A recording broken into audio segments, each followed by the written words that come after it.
আসসালামু আলাইকুম। ফিজিক্স আর ম্যাথ ক্যারের পক্ষ থেকে তোমাদেরকে আবারও স্বাগতম শুভেচ্ছা।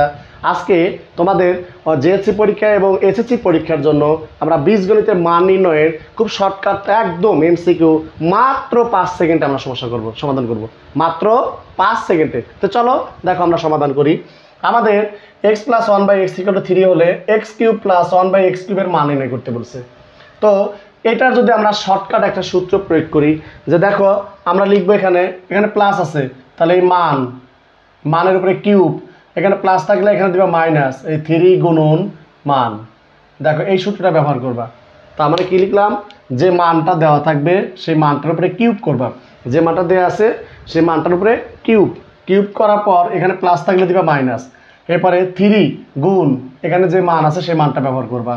তো অঙ্কটা করি, দেখো মান দেওয়া আছে কত, 3 কিউব, এই 3 কিউব মাইনাস 3 গুণন 3, তারপরে 3 কিউব মানে কত 27, 27 মাইনাস 9 = 18।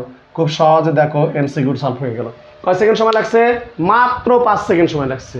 তো দেখো এইভাবে আমরা অঙ্কটা করব। পরেরটা, স্যার এখানে প্লাসের মান দেওয়া আছে, এখানে মাইনাসের মান দিয়ে কত হবে?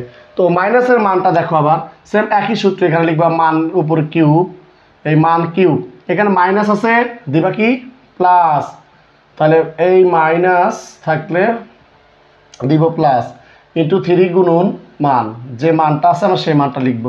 তো দেখো তো মানের মান কত দেয়, এখানে মান দেওয়া আছে 3, তার মানে 3 কিউব প্লাস 3 গুণন এই 3, তার মানে x³ + 1/x³ এর মানটা খুব সহজ হবে। 3 কিউব মানে কত 27, 27 প্লাস 9 = কত হয় 4 9 36।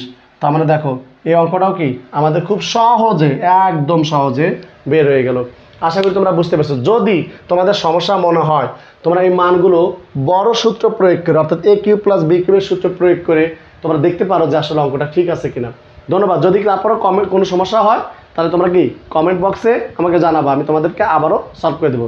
ওকে।